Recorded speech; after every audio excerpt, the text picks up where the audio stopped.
We've just been speaking about cold calling, and reminded me of a story which I call the Baxter example, because cold calling is not just on the telephone. Cold calling is also face-to-face, and so you can practice it basically, everywhere where you meet somebody that you've never met before. You can look at them as a potential, opportunity, as a potential customer, and you just need to ask the questions. So I was in Hyderabad, but I was in Cairo, not the safest place on the world to go at the moment, but at the time it was a massive convention centre for the pharmaceutical industry, and I was there doing a big seminar and workshop for hundreds of psychotherapists or people from the medical environment.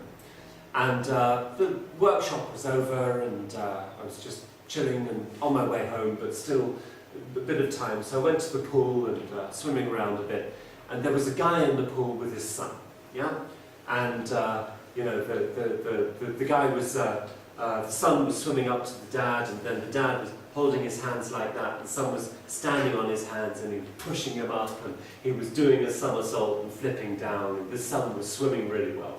And the boy was maybe 4 years old. So I say to the guy, I said, "Wow, is that your son? Guy swims like a fish." Yeah? The guy says, "That's my boy." Yeah? "Wow, I have a son as well, but your son, he can swim so well. How did you do that?" "Oh, fish swimming lessons, and we always go to the pool," and you could see the pride kind of coming out of this.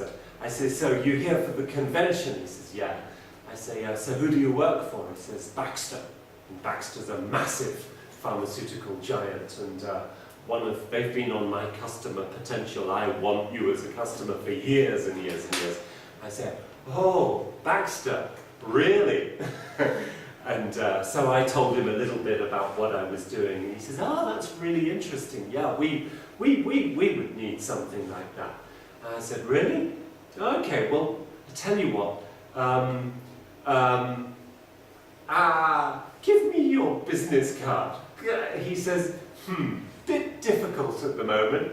We're in the pool. I've only got the swimming trunks on. Where do you think I'm going to keep a business card?" And so he kind of said, "Well, I'll leave it for you at reception." And I said, "No, you won't. No. I said, "Don't worry. Spell me your email address." So he spelled out his email address for me, and then I tried to remember it. I was I was repeating it. I said, "I've got to go now. I've got to go write this down. You'll hear from me." And he says, "I bet you won't get it right. I bet you I will. I bet you won't." And went away. And put the email together and sent it off, and didn't hear anything. Sent it off again, didn't hear anything. Resent it, didn't hear anything. Put it into the calendar to resend in 4 months' time. Sent it off, got a mail back. "Wow, you're persistent." And I said, "I'm not actually persistent. I just dragged it into the calendar and then sent it off the next time round because it was in the calendar." It wasn't really a process of persistence. It was simply a process of pipeline. The contact is there, time to move it through. The contact is there, time to move it through. At some stage, you throw it away because you don't want to be pushy, even on email. Yeah?